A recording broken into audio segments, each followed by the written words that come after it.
I never thought I'd be the one to tell this story, but sometimes the truth finds its way out, doesn't it? Sometimes the cracks in a perfect picture become too wide to ignore. This is a story about a family. Not just any family, but one of the most famous families in the world.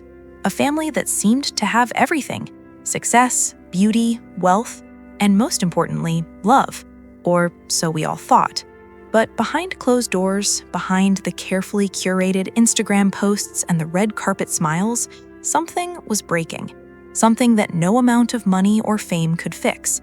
This is the story of how a mother's love became a battleground, how a wedding day turned into a nightmare, how a son had to choose between the family he was born into and the family he chose to create. And it all started with something as simple as a dress. Let me take you back to 2020. The world was in chaos, locked down, uncertain. But for one young man, there was light breaking through. His name was Tyler Harrison, 21 years old, a photographer trying to find his way in the world. He'd grown up in London, the eldest son of Richard and Claire Harrison, a family that had built an empire on success, image, and perfection. Richard Harrison was a legend, a former athlete who'd become a global icon, a businessman, a brand unto himself.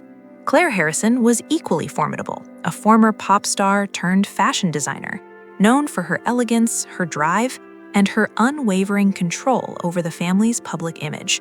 Tyler was the golden child, the firstborn, the one who was supposed to carry the torch. But Tyler had always felt something was missing. He'd spent his whole life performing, smiling for cameras, being the perfect son for the perfect family. And then he met Olivia. Olivia Carter was different from anyone Tyler had ever known. She was an actress, yes, but she came from a different world. Her father, William Carter, was a billionaire investor in New York, self-made, direct, and unapologetically American. Her mother, Grace, had been a model, beautiful and warm. Olivia had grown up with wealth, but also with genuine affection, with parents who let her be herself. When Tyler looked at Olivia, he saw freedom. He saw a future where he didn't have to pretend. They got engaged during the pandemic, a quiet proposal, just the two of them. Tyler was nervous when he called his mother to share the news. "Mom, I have something to tell you," he said, his voice bright with hope. There was a pause on the other end. Then Claire's voice, measured and cool. "Go on, darling." "I asked Olivia to marry me. She said yes." Another pause, longer this time. "Well," Claire finally said, "I suppose congratulations are in order. We'll need to discuss the arrangements, of course. This will need to be handled properly." Tyler felt something sink in his chest. Not joy, not excitement, just that familiar weight of expectation. "Of course, Mom," he said quietly. "We'll talk soon." When he hung up, Olivia was watching him, her dark eyes full of concern. "She wasn't happy, was she?" Olivia asked softly. Tyler pulled her close. "She'll come around," he said, wanting to believe it. "She just needs time." But time wouldn't be the answer. Time would only make things worse. The planning began almost immediately. Claire Harrison was nothing if efficient. She had connections, vision, and very clear ideas about how her son's wedding should look. It was during one of those early planning calls that the dress came up. "Darling," Claire said to Olivia over a video call, her voice smooth as silk, "I'd be honored to design your wedding dress. It would mean the world to me to see you walk down the aisle in something I created for you." Olivia's face lit up. She'd always admired Claire's work, the clean lines, the sophisticated elegance. "Really? Claire, that would be incredible. I'd love that."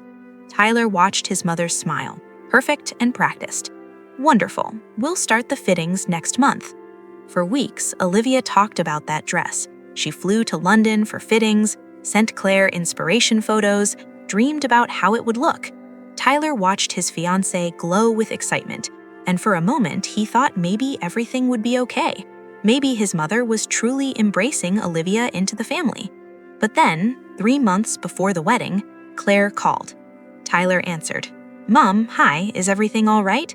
"Tyler, darling, I need you to tell Olivia something for me." Her voice was businesslike, detached. "Tell her what?" Tyler asked. "My atelier can't complete the dress. We simply don't have the capacity. She'll need to find something else. Tyler felt his stomach drop. What? Mom, you've been working on this for months. Olivia is counting on this. I'm sorry, darling, but these things happen. She's a resourceful girl. She'll find something lovely, I'm sure. The line went dead. Tyler stood there, phone in his hand, feeling sick. He knew his mother. He knew how her atelier worked. This wasn't about capacity. This was something else. When he told Olivia, he watched her face crumble. She canceled? Olivia's voice was barely a whisper. But we've been working on this for so long. I know, sweetheart, I know. Tyler pulled her into his arms, feeling her shoulders shake. I'm so sorry. Olivia pulled back, wiping her eyes. It's okay, it's fine. I'll figure something out. But Tyler saw it in her eyes, the first real wound, the first sign that maybe she wasn't truly welcome in his family after all. Olivia called Valentino that week. Through tears and desperation, she worked with their team to create something beautiful, but the joy was gone. The dress that was supposed to be a gift from her future mother-in-law had become a rejection, and it was only the beginning. As the wedding drew closer, Tyler tried to focus on the joy of marrying Olivia, but every conversation with her mother brought new tension, new small cruelties that felt like death by 1,000 cuts. The seating chart became a battlefield. Tyler and Olivia had decided they wanted their grandmothers at their table, the head table, during the reception. Tyler's grandmother, Margaret, had lost her husband 2 years prior. Olivia's grandmother, Dorothy, had been widowed even longer. Both women had been pillars of strength for their families, and both Tyler and Olivia wanted them close on the most important day of their lives. When Tyler mentioned this to Claire, her reaction was immediate and harsh. Absolutely not, she said, her voice sharp. Improper? Tyler felt anger rising in his chest. Mom, they're our grandmothers. We want them with us. It's our table, Tyler, the Harrison family table, not a charity dinner for widows. Don't talk about Grandma Margaret that way, Tyler said, his voice shaking. And certainly don't talk about Dorothy that way. I'm not discussing this further. They can sit with the extended family. That's final. But Tyler stood firm. No, Mom, this is my wedding. Mine and Olivia's. They're sitting with us. The silence on the other end was icy. You're being cruel, Claire finally said. You're choosing that girl over your own family. You're being absolutely evil. Evil. The word hung in the air like poison. Tyler felt something break inside him. I'm choosing my wife, Mom. I'm choosing the family I'm creating. If that makes me evil in your eyes, then I don't know what else to say. He hung up before she could respond.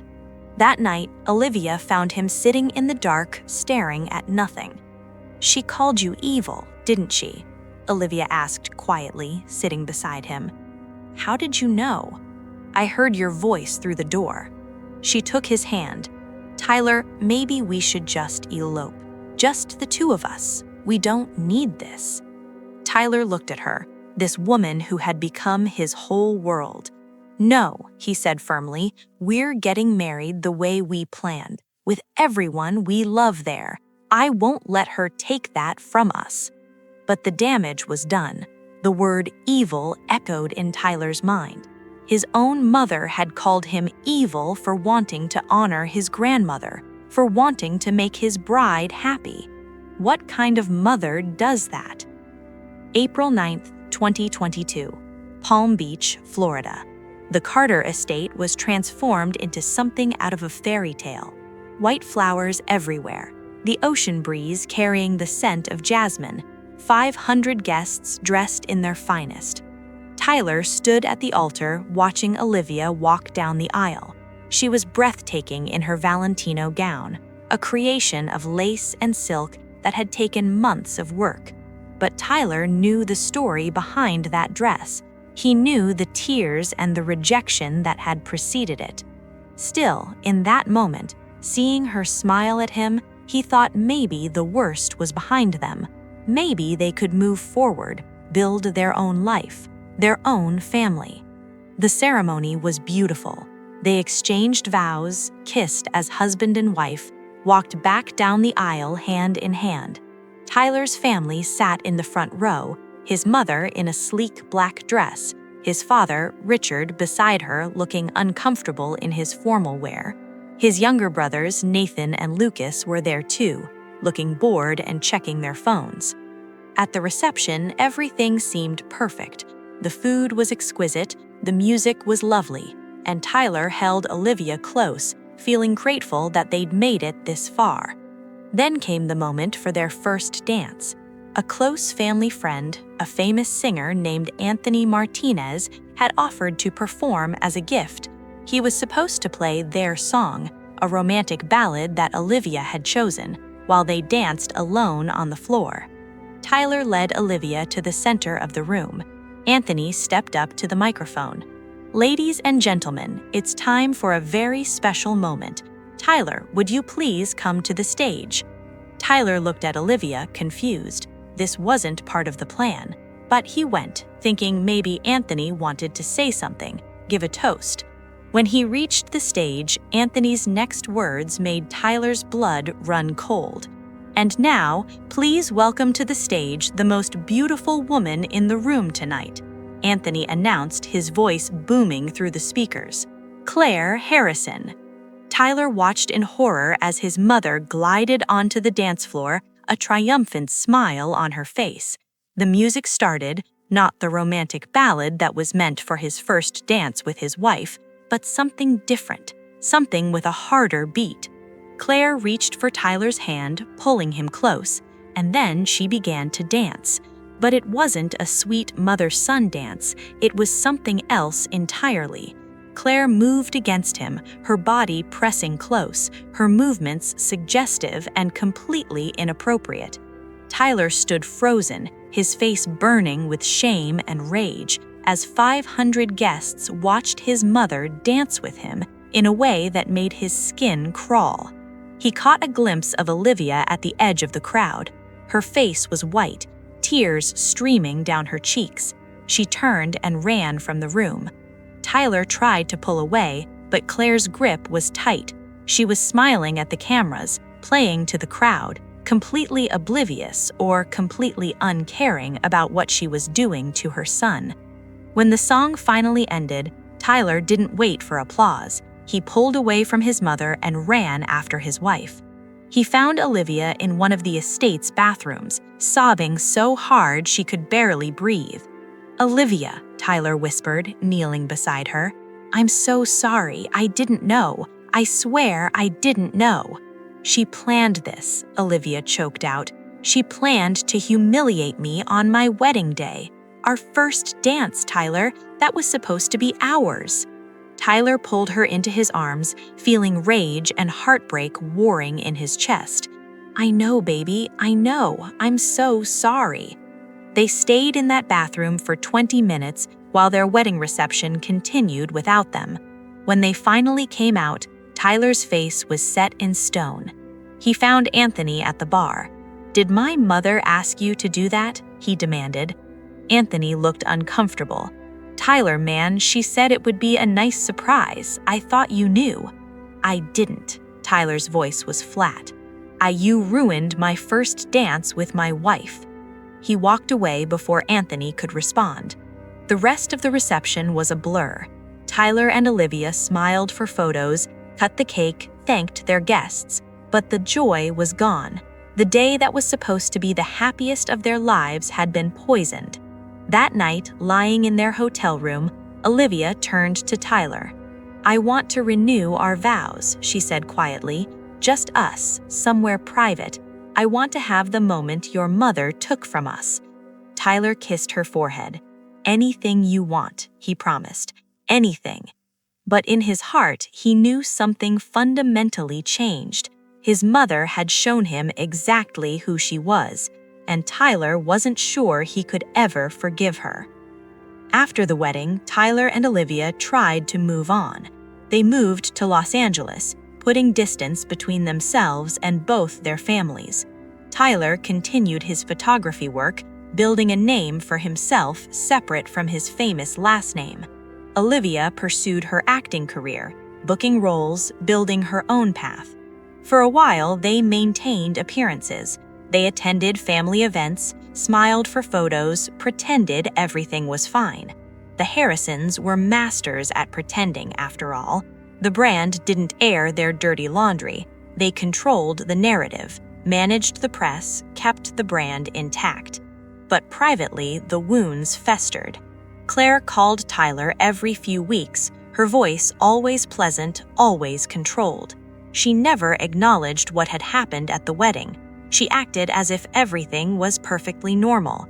"Darling, I saw some photos from your recent shoot. Very nice work." Or, "We're having a family gathering next month. You will be there, won't you?" Tyler gave short answers, non-committal responses. He didn't have the energy to fight. He just wanted peace.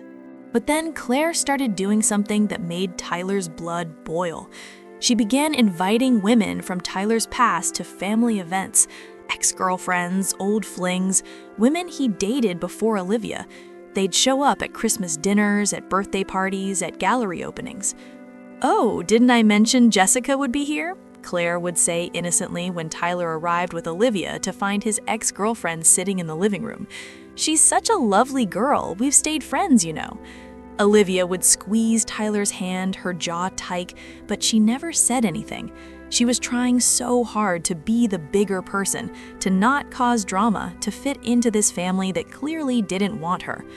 Tyler saw what his mother was doing. It was psychological warfare, subtle and cruel. Claire was showing Olivia that she didn't belong, that there were other women, better women, women who understood the Harrison family in ways Olivia never would. After the third incident, Tyler stopped attending family events unless absolutely necessary. In March 2025, Richard Harrison turned 50. It was a milestone, and Claire was planning an extravagant celebration in London, a massive party with celebrities, athletes, politicians, the kind of event that would make headlines. Tyler received the invitation months in advance. He stared at it, feeling that familiar dread in his stomach. "We should go," Olivia said softly. "It's your dad's 50th birthday. We should be there." Tyler looked at his wife, seeing the hope in her eyes. She still wanted to believe they could fix this. She still wanted to belong. "Okay," Tyler agreed. "We'll go." They flew to London a week before the party. Tyler had reached out to his father, saying he wanted to spend some quality time with him before the big celebration. Just father and son, maybe grab dinner, catch up properly. Richard's response was brief. "Things are quite busy right now, Tyler. We'll see you at the party." Tyler tried again. He called, texted, even went to his father's office, but Richard was always too busy, always in a meeting, always somewhere else. Days passed. Tyler and Olivia sat in their London hotel room, waiting. The city stretched out below them, gray and rainy, matching Tyler's mood. "He doesn't want to see us," Tyler finally said on the fourth day. "He doesn't want to see me." "Maybe he's just genuinely busy," Olivia offered, but even she didn't sound convinced. On the sixth day, Richard finally agreed to meet, but there were conditions. "You can come by the house for an hour before the party," Richard said over the phone, "but just you, Tyler, not Olivia. This is family time." Tyler felt something break inside him. "Dad, Olivia is my family. She's my wife. And she'll be at the party with everyone else, but this hour is for blood family only. Take it or leave it." Tyler looked at Olivia, saw her trying to hide the hurt in her eyes. "I'll leave it," Tyler said quietly, and hung up. They attended the party. It was exactly what Tyler expected.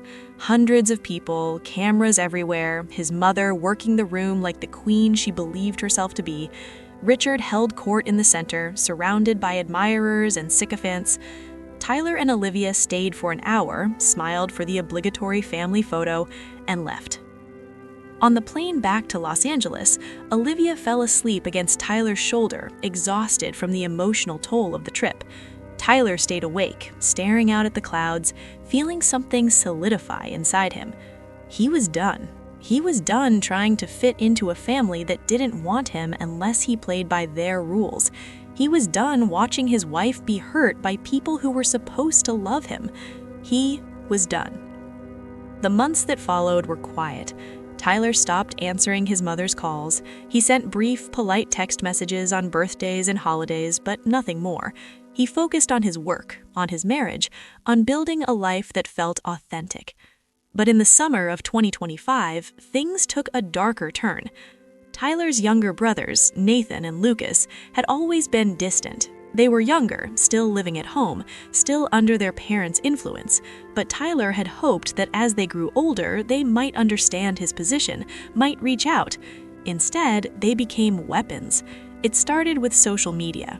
Tyler would post something, anything, a photo from work, a picture with Olivia, and within minutes, Nathan or Lucas would post something that seemed designed to undermine him. A throwback photo from when they were kids with a caption like, "Remember when family actually mattered?" Or a cryptic message about loyalty and betrayal. Then came the direct attacks, comments on Tyler's posts, arguing with his followers, starting fights in the replies.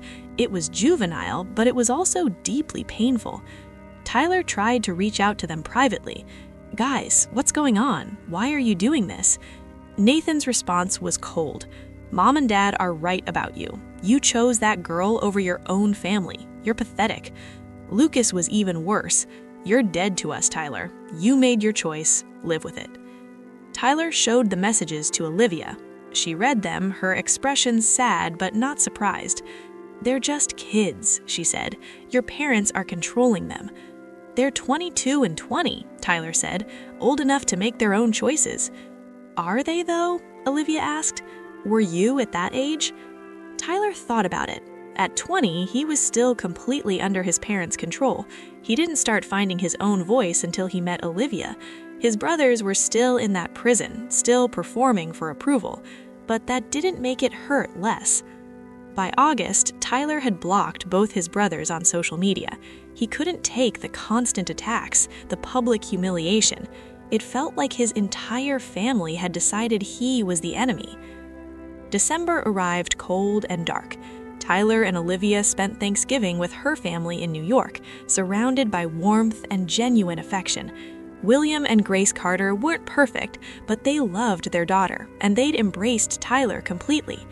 When Christmas approached, Tyler received the expected invitation to spend the holidays in London with the Harrisons. He didn't even consider going. Instead, he and Olivia stayed in New York, celebrating with the Carters.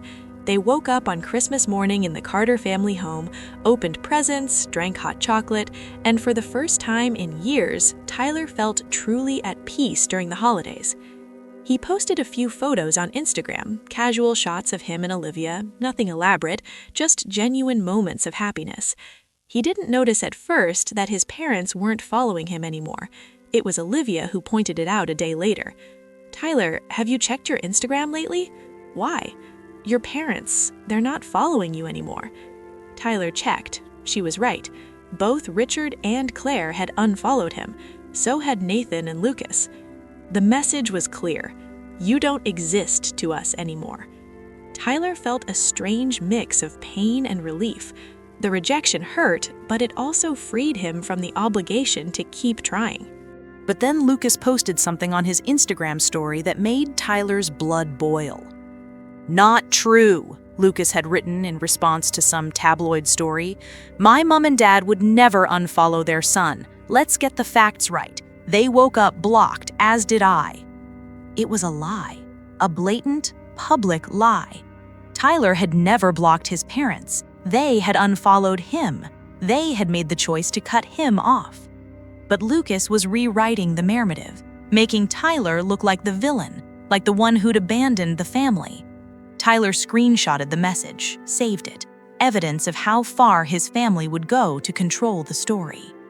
For months, Tyler had stayed silent. He'd followed the Harrison family playbook. Don't engage, don't explain, don't give the press anything to work with. But in January 2026, something changed. Tyler had been at a family event in Los Angeles, a charity gala that he'd attended to support a cause he cared about. A photographer had asked him about his family, about why they never seemed to be together anymore. Tyler had given the standard answer, "We're all busy, you know how it is." The next day, a tabloid ran a story with quotes from family sources, saying that Tyler and Olivia had been causing problems, that they'd been difficult and demanding, that Claire and Richard had tried everything to maintain a relationship, but Tyler had pushed them away. Tyler showed Olivia the article. She read it, her face growing pale. "They're never going to stop, are they?" she said quietly. "They're never going to let us just live our lives in peace." Tyler looked at his wife, this woman who had endured so much, who had been so patient, so kind, so willing to give his family chance after chance. "No," he said, "they're not. Not unless I do something." "What are you going to do?" Tyler took a deep breath. "I'm going to tell the truth." That night, Tyler sat down and wrote. He wrote about the dress that was promised and then canceled. He wrote about being called evil for wanting his grandmother at his table. He wrote about the wedding day, about his mother dancing inappropriately with him while his bride cried. He wrote about the parade of ex-girlfriends, the rejected attempts at reconciliation, the brothers turned into weapons. He wrote it all. When he was done, it was 6 pages long, a statement that laid bare the reality behind the Harrison family's perfect facade. "Are you sure about this?" Olivia asked, reading over his shoulder. "Once you post this, there's no going back." Tyler looked at her. "I'm sure. I've been silent for years. I've protected them, protected the family name, the brand. But they've been putting out lies about us, about you. I won't let them control the narrative anymore." On January 20th, 2026, Tyler posted his statement to his Instagram stories. 6 slides, black text on white background, laying out everything that had happened. The response was immediate and explosive. Within hours, Tyler's statement had been screenshotted and shared across every social media platform. News outlets picked it up. Celebrity gossip sites ran with it. The story of the Harrison family's perfect image crumbling became global news. The public response was overwhelming. Thousands of people commented, sharing their own stories of toxic family dynamics, of mothers who competed with daughters-in-law, of parents who chose control over connection. But there was also backlash. Fans of Richard and Claire Harrison defended them, said Tyler was being disrespectful, that he should have kept family matters private. Some accused him of lying, of trying to destroy his parents' reputation for attention. Tyler didn't respond to any of it. He'd said what he needed to say. Now he just had to live with the consequences. Claire and Richard remained silent for 3 days. Their social media accounts went dark. No statements, no responses, no denials. Then, on the 4th day, they both posted. Not about the allegations, but about their work, their projects, their normal lives, acting as if nothing had happened. The message was clear. We don't acknowledge this. We don't give it power by responding. But Tyler noticed something. In Richard's year-end post, a carousel of photos from 2025, Tyler wasn't in a single one. Neither was Olivia. It was as if they'd been erased from the family entirely. 2 weeks after posting his statement, Tyler sat in his Los Angeles home, Olivia beside him on the couch. Outside, the California sun was setting, painting the sky in shades of orange and pink. "Do you regret it?" Olivia asked softly. Tyler thought about the question. He thought about the family he'd lost, the relationships that were probably destroyed forever. He thought about his brothers, still young, still under their parents' control. He thought about his grandmother, Margaret, who had called him crying, caught between her love for her grandson and her loyalty to her daughter. "No," he said, "I don't regret it. For the first time in my life, I told the truth. I stopped pretending. I stopped protecting people who were hurting us."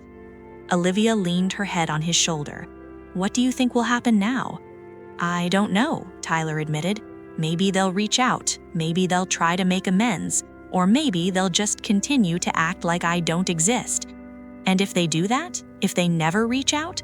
Tyler wrapped his arm around his wife, this woman who had endured so much, who had been so patient, so kind, so willing to give his family chance after chance.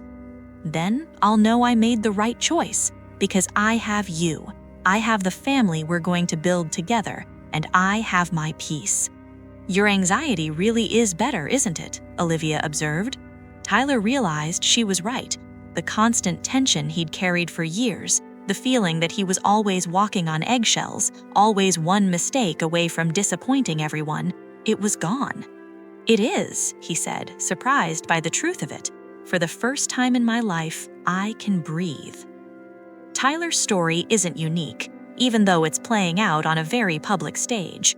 The dynamics he described, the controlling parent, the competition with a daughter-in-law, the weaponization of family relationships, these are patterns that exist in families everywhere. But when you add fame to the equation, when you add a public brand that's worth millions of dollars, the stakes become higher.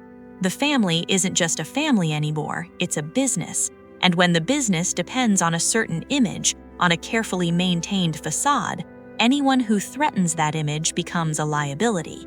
Tyler threatened the Harrison brand by choosing authenticity over performance, by choosing his wife over his mother's expectations, by refusing to play the game. And in a family where image is everything, that was unforgivable.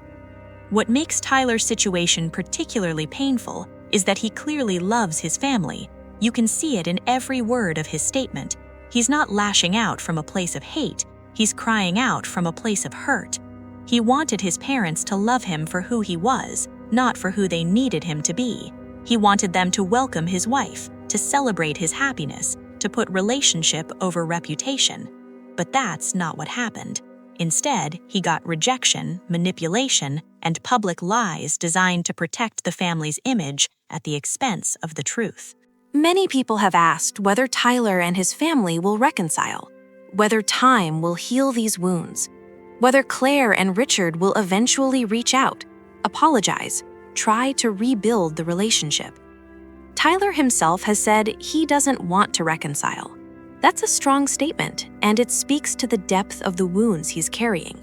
But I think it's important to understand what reconciliation would actually require. It's not just about saying sorry. It's not just about sweeping everything under the rug and moving on.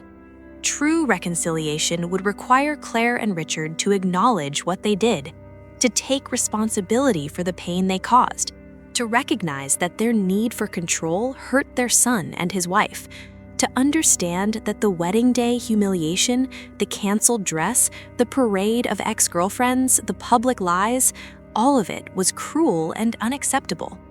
It would require them to see Olivia not as a threat or an outsider, but as their daughter-in-law, as someone worthy of respect and love.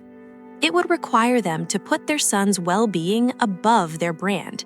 And based on their response so far, complete silence and erasure, that level of self-reflection and accountability seems unlikely. But here's what I find beautiful about Tyler's story. Despite everything, despite the rejection and the pain, he found family. He found it in Olivia, in her unwavering support and understanding. He found it in her parents, William and Grace, who welcomed him without conditions or expectations. He found it in the peace that came from choosing authenticity over approval. And maybe that's the real lesson here. Family isn't just about blood. It's not just about the people you were born to. Sometimes family is the people you choose, the people who see you, accept you, and love you for exactly who you are. Tyler made that choice. He chose Olivia. He chose truth. He chose himself. And in doing so, he lost his family of origin, but gained something more precious, his freedom. The Harrison family spent decades building an image of perfection: the successful father, the glamorous mother, the beautiful children, the fairy tale life. But perfection is a lie. It's a performance. And maintaining that performance requires everyone to play their part, to stay in line, to sacrifice their authenticity for the sake of the image. Tyler was willing to do that for years. He played the perfect son, smiled for the cameras, maintained the facade. But when he fell in love with Olivia, when he found someone who made him want to be real, he couldn't do it anymore. And the family couldn't tolerate that, because one person breaking character threatens the entire performance. So they pushed him out. They made it clear that if he couldn't be the son they needed him to be, then he couldn't be their son at all. The tragedy is that they lost a son who loved them. They lost the chance to know Olivia, who, by all accounts, is a kind, talented, wonderful person. They lost the opportunity to have a real relationship instead of a performed one, all because they valued image over truth. There's something particularly painful about the broken relationship between Tyler and his mother. The mother-son bond is supposed to be sacred. A mother is supposed to be her son's first love, his safe place, his champion. But Claire Harrison became her son's competitor. She competed with Olivia for Tyler's attention and loyalty. She sabotaged Olivia's wedding dress.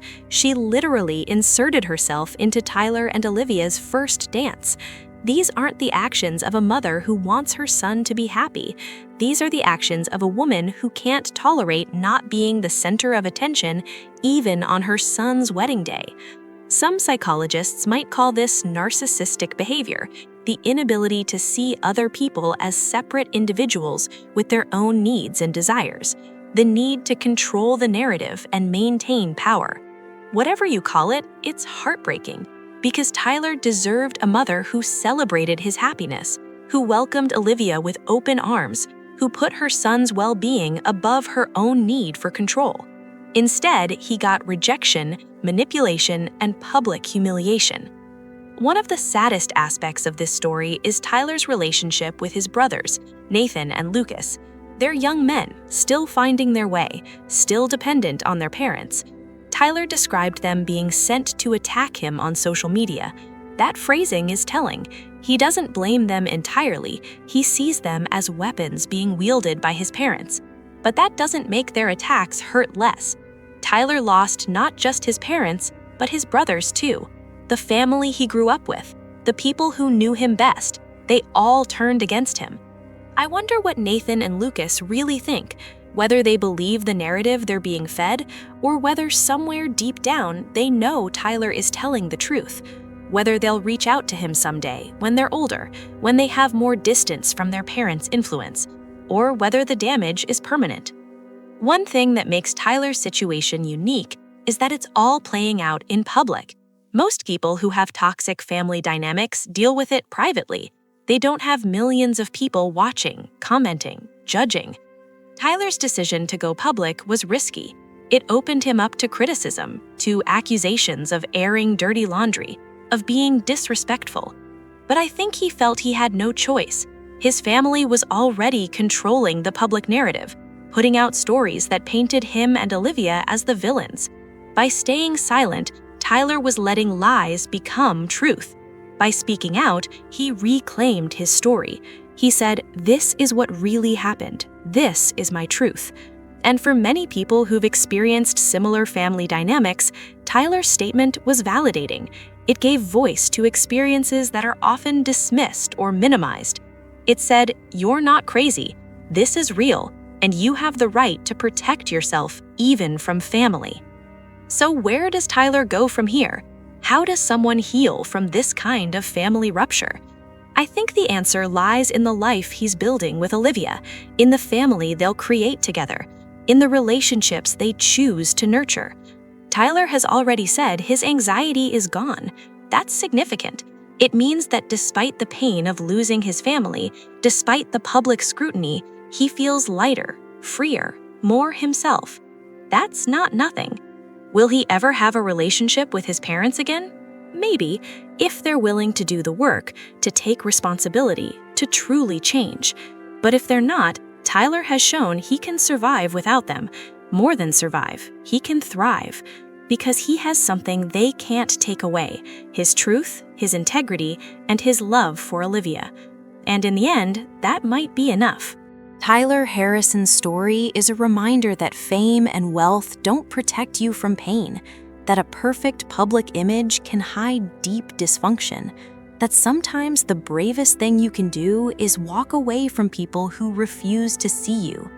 It's also a reminder that family should be a source of love and support, not control and manipulation. That parents should want their children to be happy, even if that happiness looks different from what they imagined. And it's a reminder that you can survive losing your family of origin if you have the courage to build your own family, your own life, on your own terms.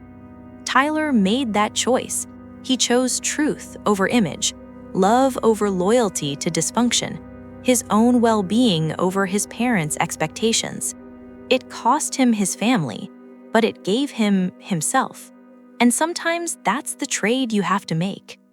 As I finish telling you this story, I think about all the families out there struggling with similar dynamics. The parents who can't let go of control, the children caught between loyalty and authenticity, the in-laws who never feel quite good enough. If that's you, if you see yourself in Tyler's story, know this: you're not alone. Your feelings are valid, and you have the right to choose yourself, even if it disappoints people you love. Sometimes love means saying no. Sometimes it means walking away. Sometimes it means telling the truth, even when the truth is painful. Tyler Harrison found his voice. He told his truth, and in doing so, he freed himself from a lifetime of performance and pretending. That's not a happy ending in the traditional sense, but maybe it's something better. Maybe it's a new beginning. Thank you for listening to this story. I know it was long, and I know some of it was painful to hear, but I think it's important to talk about these things, to shine light on the dynamics that hurt people, even in families that look perfect from the outside. If this story resonated with you, if it made you think or feel something, I'd love to hear about it. Leave a comment below sharing your thoughts. And if you haven't already, please consider liking this video and subscribing to the channel. Your support helps me continue to bring you stories that matter, stories that dig beneath the surface of what we see in headlines. Thank you for being here. Thank you for listening. And remember, your story matters too. Your truth matters. And you deserve relationships that honor who you really are. Take care of yourselves, and I'll see you in the next one.